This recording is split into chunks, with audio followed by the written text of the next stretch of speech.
Hi everyone, and welcome to another edition of City Spotlight. I'm your host, Pablo Pereira. Well, it's no secret that Calabasas has one of the best public libraries anywhere in Southern California. But you know, a great library is not only what's found in its books, but often the artwork displayed inside. And right now inside the Calabasas Library, they're creating a beautiful new mural. Let's go inside and check it out. My son is also on murals. Very good.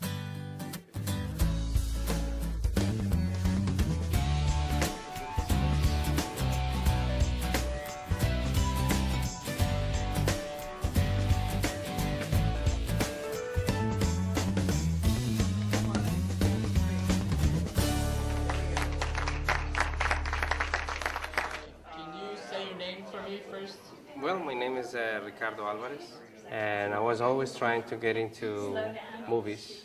Until I was 21, that's when I started getting more into working for the Disney animation, feature animation, as a background painter for animation.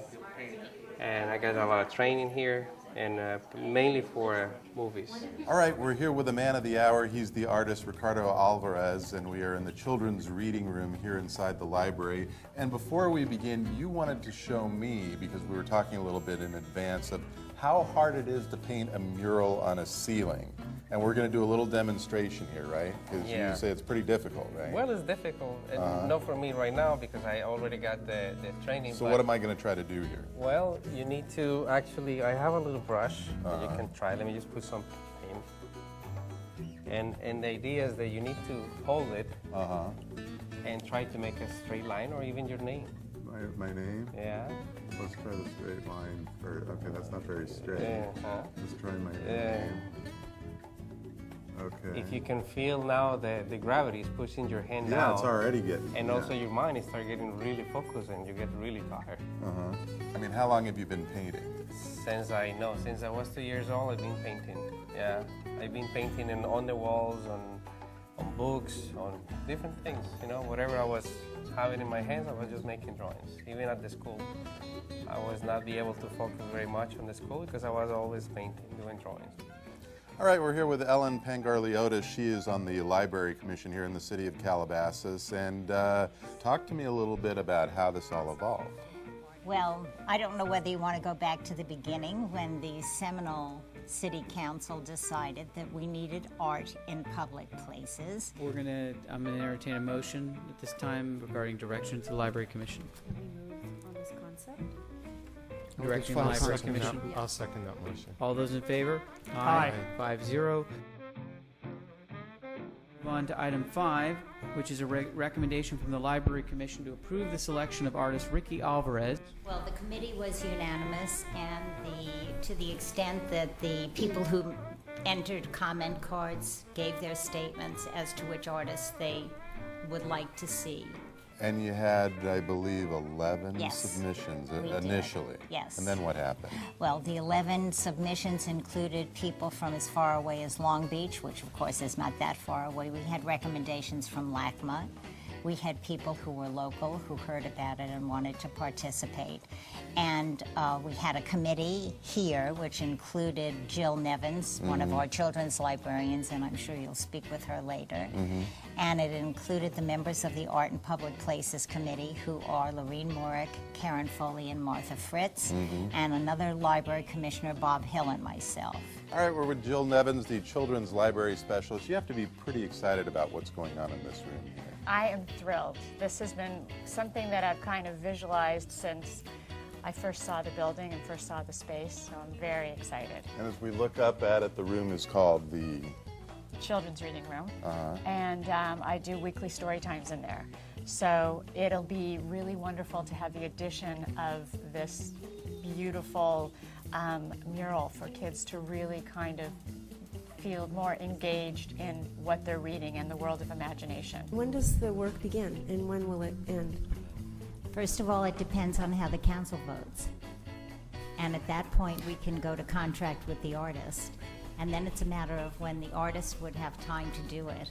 It's our feeling, but we don't know how the council would feel about things.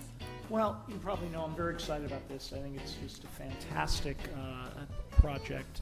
This kind of art, as Ellen called it for many, many years, the wow factor in the children's library.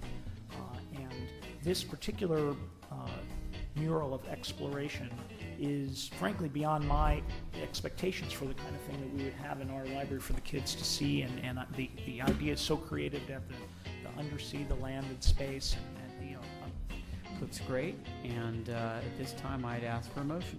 I would like to move to approve the Library Commission's recommendation of the selection of the artist Ricky Alvarez. second.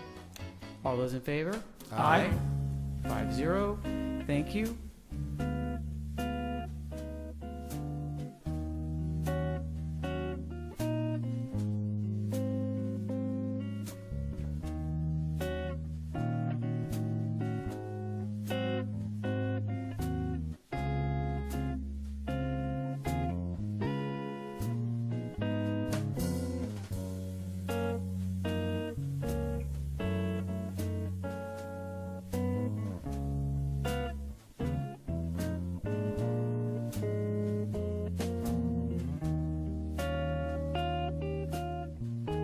Talk to me about some of the things in here, some of the concepts that you have. Okay, so on the recessed ceiling, we have the clouds as they would be in the sky. Over here, we have our red-tailed hawk, and over here, a hot air balloon. But if you look up into the dome, the artist has taken the blue of the recessed ceiling and gotten it darker, darker, darker, till it's the darkest night. You can see the shuttle and the astronaut, and you can see the moon and its craters. So that's quite amazing just to look at that. And as you come around, of course, it's not going to be clear because it's covered with plastic, because the sea has just been painted blue, and all the mammals of the sea will be in there. But over here next to one of the trees, there's a pumpkin wagon, and over here next to the multicolored paint samples, we have the library and City Hall. Now, you said you had temporarily been doing the reading time out here, and you had an interesting experience this week. Talk Yes, to me it was about that. wonderful. Each week there's a topic that I have, and this past week was art and artists and creating art. And so we read the stories out here, and then we walked in and we saw Ricky on his ladder, and the kids just were amazed and looking up at the ceiling, and they were just so excited. And to hear them, wow, and Ricky enjoyed it. I said, this is why we do this. This is what you're doing. So it can trigger something in a young person's mind too. It's not just a visual, but maybe it triggers thoughts of what they want to do one day. And Exactly. maybe it's not just about creativity, but it triggers something. It's like, I want to be like Ricky one day. Exactly. I want to be like Ricky. I want to be like the astronaut. I want to be like the scuba diver. There's so much to see in the world.